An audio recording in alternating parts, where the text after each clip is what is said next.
Après avoir réussi à prendre le contrôle de Yangping et du pont de Gaeseong à Gyeongcheon, l'armée nationale commence peu à peu à encercler Gaeseong.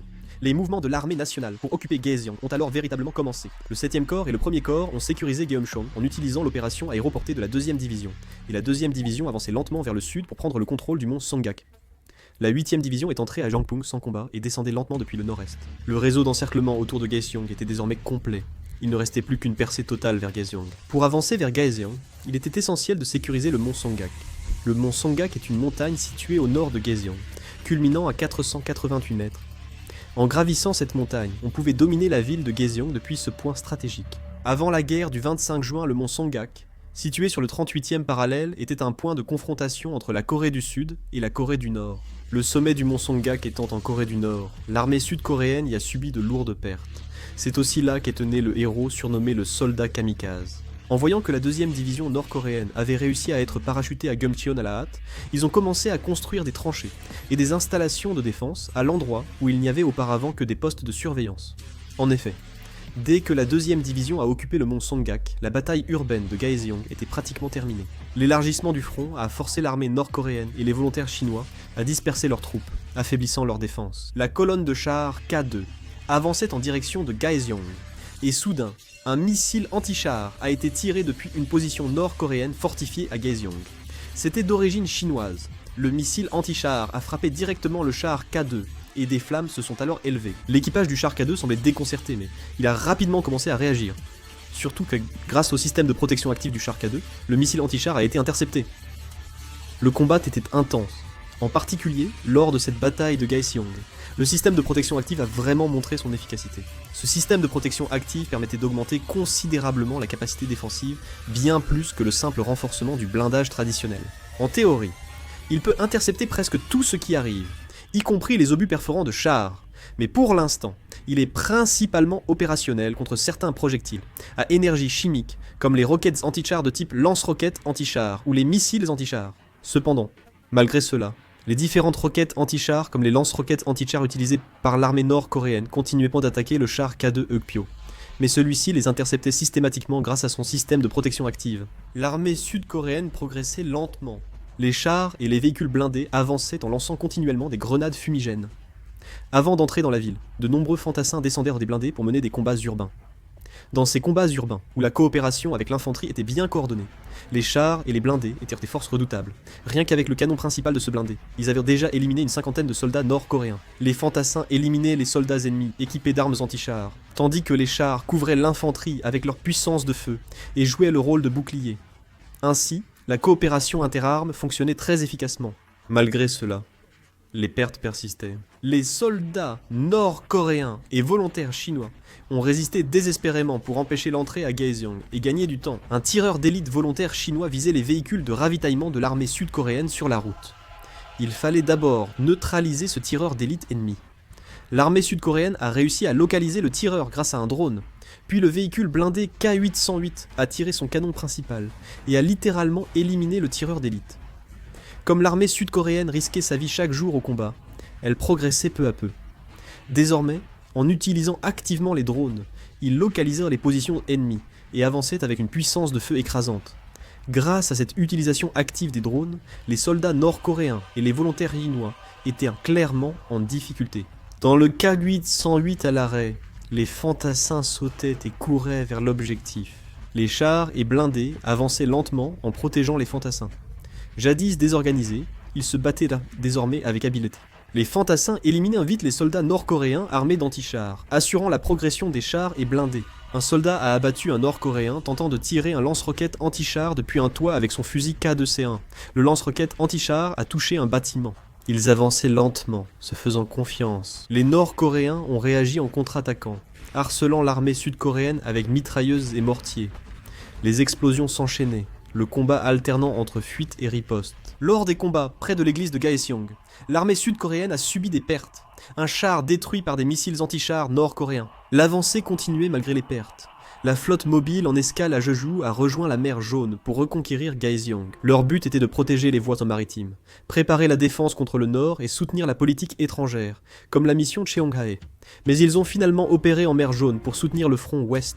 La flotte mobile comprenait tous les destroyers de classe Cheongmugong Yisun-sin, soit 6 navires, et 3 destroyers de classe Sejong le Grand, à l'exception des 3 destroyers de classe Gwangaeto le Grand, affectés à la flotte de réserve. C'est la principale force navale de la marine sud-coréenne, surpassant la puissance des premières, deuxième et troisième flottes de Corée. Cette flotte mobile était lourdement armée. Leur puissance de feu dépassait l'imagination. Grâce à leurs missiles de croisière, Mersol Haesong 2 Gaesong étaient littéralement réduits en cendres. Ils avaient même envoyé des destroyers de classe Jongjo le Grand pour rayer Gaesong de la carte. Le commandant de la flotte mobile avait décidé d'apporter un soutien de feu naval, et ils étaient prêts à utiliser tout ce qu'ils avaient à disposition. Ils ont lancé des missiles de croisière Mersol sur les zones regroupant les forces nord-coréennes, chinoises et les volontaires. De plus, les chasseurs KF-21 de l'armée de l'air larguaient également des bombes et des missiles. L'armée de l'air et la marine déversaient littéralement des missiles avec l'intention de raser Gaeseong. Cependant, en conséquence, des trésors nationaux précieux étaient également détruits à Gaeseong, ce qui était vraiment regrettable. Immédiatement, la Corée du Nord a installé des positions de mortiers à la Sungkyunkwan de Gaeseong et a commencé à tirer des mortiers, ce qui a conduit à la destruction de la Sungkyunkwan de Gaeseong. Des événements malheureux se produisaient les uns après les autres. Est-ce que c'est le mont Songgak? Les soldats de la 2e division avançaient lentement, l'air très tendu. La 2e division unité d'ingénierie ne pouvait transporter des équipements comme les chars K2 ou les blindés K8-108. Il fallait sécuriser le mont Songgak avec l'infanterie et la puissance aérienne. La 2e division, jugeant l'infanterie et l'appui aérien suffisant pour cette zone montagneuse, lança la bataille du mont Songgak. Les troupes nord-coréennes et les volontaires chinois, négligents, n'avaient pas installé beaucoup de défense sur le mont Songgak, rendant possible l'accès à son entrée sans résistance. La 2e division devait vite contrôler le mont Songgak et Gaeseong. Déjà trop au nord, il était impossible de prévoir l'arrivée de renforts nord-coréens. C'est pourquoi la 201e brigade de réaction rapide de la 2e division a reçu la mission de prendre le mont Songgak, tandis que la 203e brigade de réaction rapide a servi de réserve. Ainsi, la bataille pour le mont Songgak a eu lieu. Le combat pour le mont Songgak a été assez intense. Bien que les forces de défense n'étaient qu'à l'effectif d'un bataillon, elles ont tout fait pour défendre le mont Songgak. Comme il n'y avait pas beaucoup d'installations défensives, certains grimpaient même dans les arbres pour tirer en embuscade. Depuis le poste de commandement, ils ont décidé d'attirer les forces sud-coréennes de manière persistante pour les attaquer. La 201e brigade de réaction rapide a avancé en lançant des grenades fumigènes. Même lorsque la nuit est tombée, la 201e brigade de réaction rapide a continué le combat. Ils ont attaqué l'armée nord-coréenne avec des lunettes de vision nocturne qui se sont finalement révélées peu utiles. Que ce soit l'armée nord-coréenne ou l'armée sud-coréenne, ils lançaient des fusées éclairantes dans le ciel toute la nuit pour continuer le combat, si bien que le ciel était aussi lumineux que le jour. De l'autre côté de la montagne, les armées nord- et sud-coréennes tiraient sans cesse, provoquant de nombreuses explosions lumineuses dans le ciel. La 201e brigade de réaction rapide a demandé au 1er et au 7e corps de lancer des roquettes à longue portée sur le mont Songgak. Ils ont utilisé des véhicules aériens sans pilote et des drones pour localiser les positions de l'armée nord-coréenne avant de tirer. Ils ont pu localiser rapidement leur position. Ainsi, la position de mortier installée sur le mont Songgak a également été repérée par le drone de l'armée sud-coréenne et a été détruite en un instant. Mais la fin de toute guerre ne survient que lorsque l'infanterie entre et plante le drapeau. Les soldats nord-coréens et les volontaires chinois ont subi de lourdes pertes à cause des bombardements précis et des attaques de drones de l'armée sud-coréenne sur le mont Songgak, mais ils continuaient à résister désespérément. Les soldats nord-coréens s'étaient cachés dans des abris sur le mont Songgak et tiraient en rafale sur l'armée sud-coréenne. La 201e brigade d'intervention rapide a éliminé ces résistances une à une. En conséquence, les pertes s'accumulaient de plus en plus.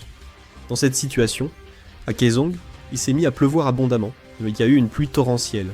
Le bataillon de reconnaissance a infiltré discrètement le mont Songgak et les lignes de communication, équipés de lunettes nocturnes, entrant secrètement par la porte du véhicule nord-coréen. Ils ont rassemblé toute la puissance de feu, comme les sultans et lance-grenades, en un lieu et vaincu l'ennemi par leur supériorité. Le combat fut très brutal. Les corps des soldats nord-coréens pourrissaient sous la pluie, et chaque explosion d'obus mêlait leur sang à la boue. La bataille du mont Songgak faisait rage toute la nuit. La flotte mobile détenait la meilleure puissance navale coréenne, mais souffrait d'une faiblesse, une capacité anti-sous-marine insuffisante. Les destroyers de 5500 tonnes et les destroyers Aegis de 10 600 tonnes sont équipés d'un matériel de lutte anti-sous-marine côtier et de patrouilleurs, comme ceux utilisés depuis la classe Gwangaeto le Grand.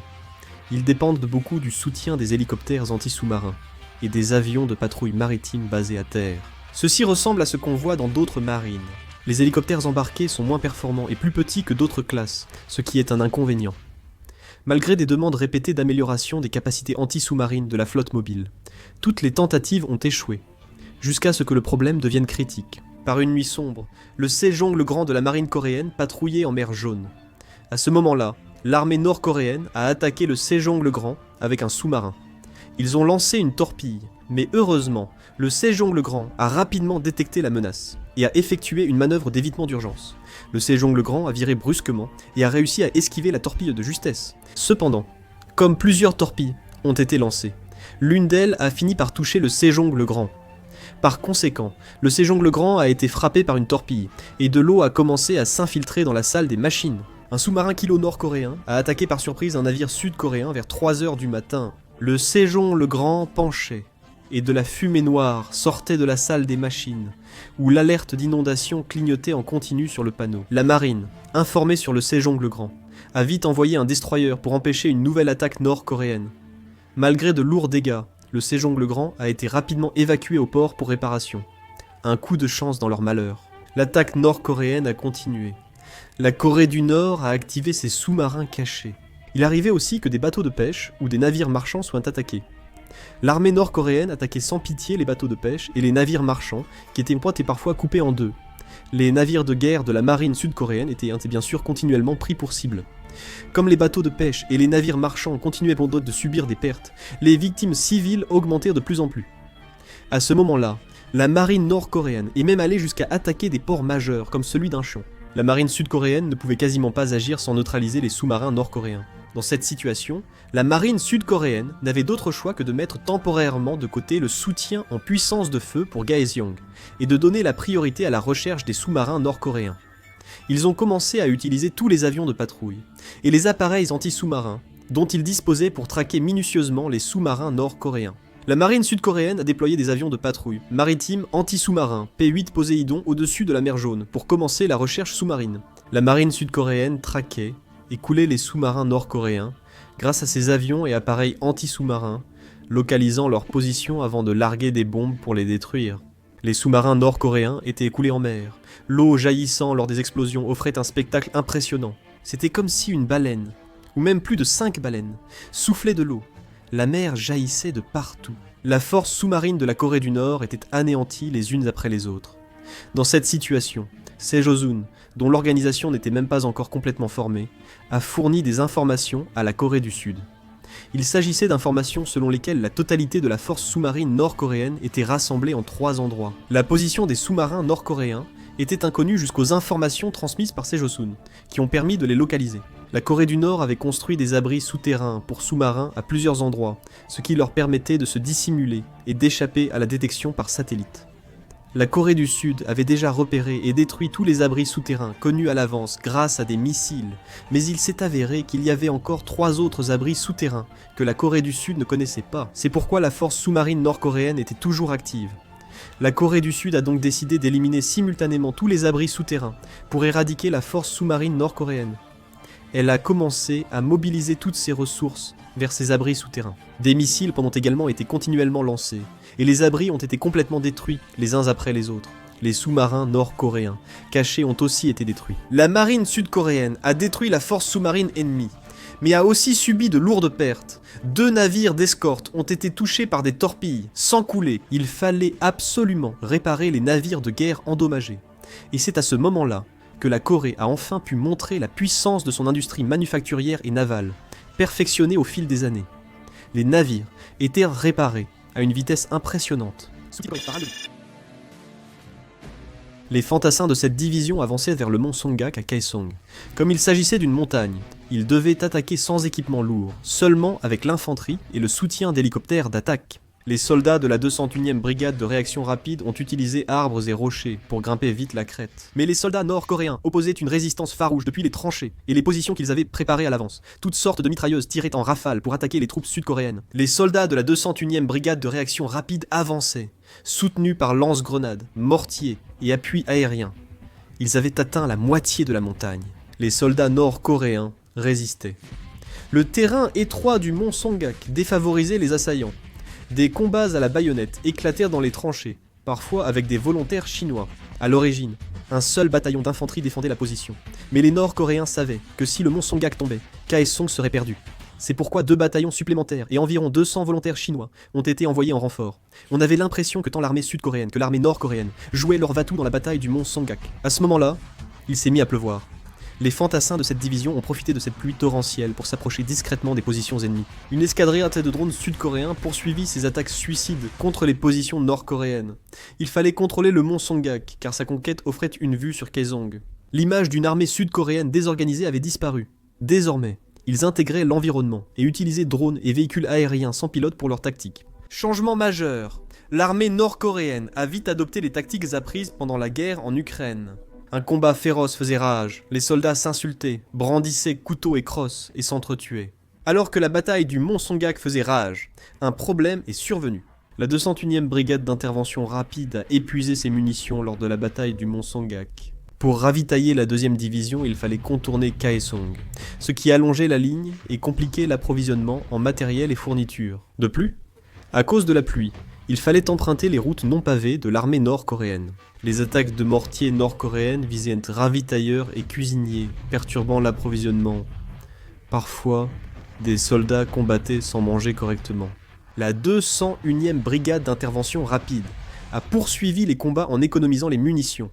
Malgré la pénurie de vivres et de munitions, les fortes pluies ont provoqué des dysfonctionnements sur certains équipements. Parfois, la pluie et la boue rendaient les fusils inutilisables, forçant les soldats à les employer comme des fusils à verrou.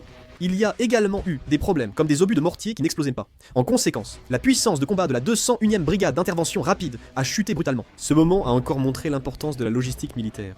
La 2e division a mobilisé la 203e brigade d'intervention rapide initialement en réserve, pour contrer l'augmentation des troupes nord-coréennes. Par ailleurs, la 201e brigade perdait en efficacité faute de munitions, ce qui rendait cette décision inévitable. La 203e brigade d'intervention rapide repoussée vers le mont Songgak laissait la 2e division vulnérable à une attaque nord-coréenne à l'arrière, risquant alors l'encerclement. La 2e division prenait ainsi un risque majeur. Lorsque les 2 brigades ont lancé une attaque simultanée contre le mont Songgak, les forces nord-coréennes n'ont eu d'autre choix que de reculer.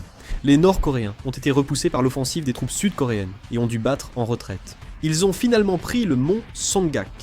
Après la bataille, la 2e division a fortifié la montagne et évalué les pertes, découvrant alors leur ampleur. 321 morts, 750 blessés et 34 disparus. Avec ces chiffres, la réorganisation des forces a pris du temps. Une section entière d'une compagnie a été détruite. La 2e division était-elle une unité du génie combat? Comparée aux fantassins des autres divisions en formation, ils sont beaucoup plus forts et endurcis, ce qui leur confère une puissance de combat exceptionnelle.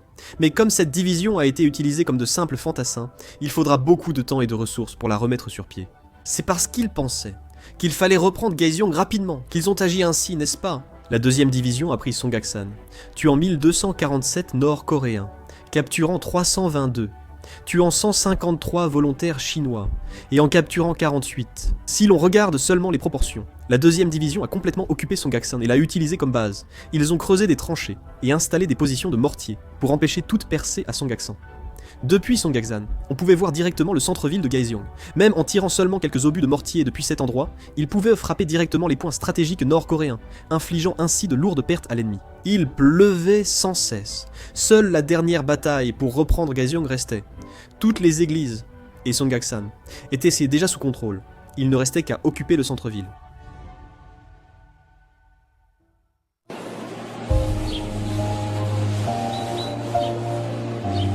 Une terre ravagée par la guerre, écrasée sous des bottes enfouies dans la poussière. Et pourtant l'espoir te tend encore la main, même si tes pétales sont déchirés et tachés.